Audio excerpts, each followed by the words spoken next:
Nice steel stripe suit. It's one of my own. I guess you want to do one. Congratulations. I tell you what, your work ethic is inspiring. Your work rate is inspiring. And we wish to be taken care of by the big bro. You know, the United States should look after its little bro. Prosperous country for the 40 million Irish Americans to have a place to visit, to come back to their home. So be a peaceful, happy, prosperous country for the 40 million Irish Americans to have a place to visit, to come back to their home.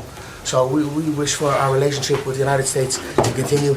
When did Conor McGregor become Ireland's unofficial spokesperson on immigration? The MMA fighter who normally yells about knocking people's heads off just delivered what he probably thinks is a knockout speech at the White House.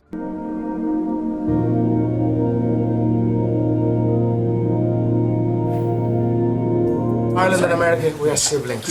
We consider America our big sibling. It's inspiring. Appreciate it. Happy Paddy's Day, America! McGregor claims Ireland is being overrun by immigrants while the government sits on its hands. It's like watching your drunk uncle suddenly stand up at Thanksgiving dinner to explain global politics. Unexpected, uncomfortable, but somehow you can't look away. Before we move on, I'd like to ask you a small favor. If you appreciate this content, please take a second to like this video and subscribe to the channel. Over 98% of you watch the videos without subscribing. It costs you nothing, but it makes a huge difference to us. So, did you click the subscribe button? Great, thank you so much. Now, back to the video. For sure, I'm here to raise the issues that people of Ireland face, you know, and it'll be music to the people of Ireland's ears, because never on the main stage has the issues the people of Ireland face been spoke. We couldn't think of a better guest to have with us on St. Patrick's Day. We're both wearing our green. This was not planned, but very festive. And as you know, I'll be having a briefing later at 1 o'clock, so we'll talk more about their meeting later. But he's... You know, our government has long since abandoned the voices of the people of Ireland. And it's high time that America is made aware of what is going on in Ireland. What is going on in Ireland is a travesty.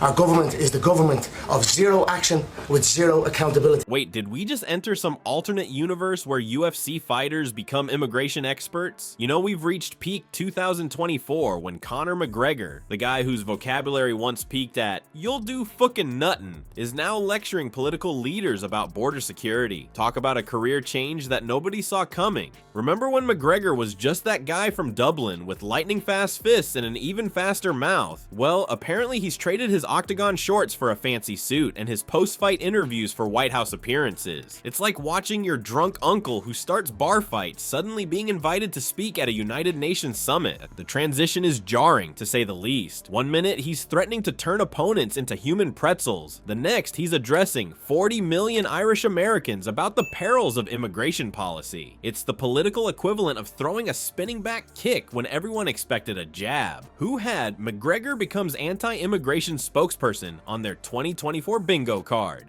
During his speech, McGregor didn't pull any punches. Shocking, I know, claiming that Ireland is facing an unprecedented influx of non-European migrants that's threatening the very fabric of Irish identity. There are rural towns in Ireland that have been overrun in one swoop, that have become a minority in one swoop. So issues need to be addressed, and the 40 million Irish Americans, as I said, need to hear this, because you know, our money is being spent on overseas issues that has nothing to do with the Irish people. The illegal immigration racket is running ravage on the country. If not, there will be no place to come home and visit. You know, Ireland is at the cusp of, you know, potentially losing its Irishness, and I'm here to raise the issue and highlight it. That's McGregor's version of a political roundhouse kick right there. Not content with just making assertions, he dramatically warned that entire Irish communities are feeling the strain of government policies that apparently value immigrants over national identity. The contrast between McGregor's past and present personas couldn't be more striking. This is the same guy who once made his living shouting, "Who the fuck is that guy?" Now gravely informing Americans that the illegal immigration racket is running ravage on the country. Same energy, completely different context. It's like watching a toddler who's been throwing tantrums suddenly start discussing quantum physics. McGregor's claim that rural Irish towns have become a minority in one swoop is delivered with the same confidence as his pre-fight predictions. And all that does to me is highlight the lack of work on my side. So that's it. That's what I'm here for. Awesome. Thank you, Conor. Thank you, guys. All right, God bless. Bye, guys. We'll see you later. You know, it's also St. Patrick's Day, so a little bit of celebrations for sure, and you know, a little bit of learning and listening to Mr. President Trump, whose work ethic is inspiring. Though with a significantly lower accuracy rate than his left hook. According to McGregor, Ireland's demographic makeup is changing faster than his mood swings after someone mentions Khabib Nurmagomedov. The irony of an Irishman standing in America complaining about immigration is thicker than Donald Trump's spray tan. Has McGregor forgotten that he himself is an immigrant when he visits the US? Or that he's addressing a country literally built by immigrants, including millions of Irish people fleeing the potato famine? It's like McGregor is trash talking himself without even realizing it. That's some next level cognitive dissonance right there. Perhaps the most surreal aspect of this whole spectacle is McGregor positioning himself as Ireland's unofficial ambassador to Irish Americans. He practically appointed himself the protector of Irish heritage, warning the diaspora that their ancestral homeland might cease to exist if current immigration trends continue. It's like he's cutting a promo for a fight, except the opponent is apparently every non-European trying to move to Ireland.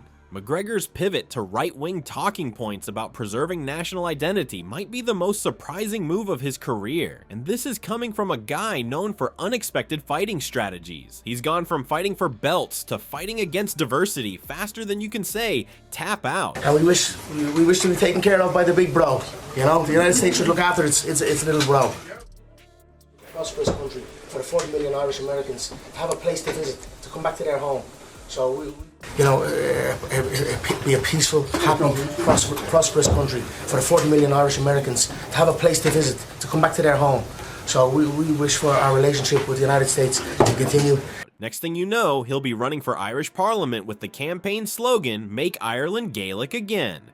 What's clear is that McGregor has found a new audience for his particular brand of aggressive rhetoric. Instead of intimidating opponents in the octagon, he's now trying to intimidate governments into changing their immigration policies. It's the same McGregor energy, but channeled into politics instead of punching people in the face professionally. It's pretty wild that McGregor has traded his UFC gloves for this political megaphone. The guy who once specialized in face punching is now doing his best impression of a Fox News contributor. But let's be honest, his political analysis has about as much nuance as his infamous "you'll do nuttin" taunt. The ripple effect of his White House appearance has Irish communities buzzing, with some nodding in agreement, while others are rolling their eyes harder than when McGregor predicted he'd knock out Mayweather. That's the thing about celebs playing politics. They get instant credibility without having to earn a single vote. The weirdest part? This could actually be a new trend. Today's sports stars might be tomorrow's policy advisors. I guess in 2024, having millions of Instagram followers qualifies you to lecture nations about their immigration systems. What a time to be alive.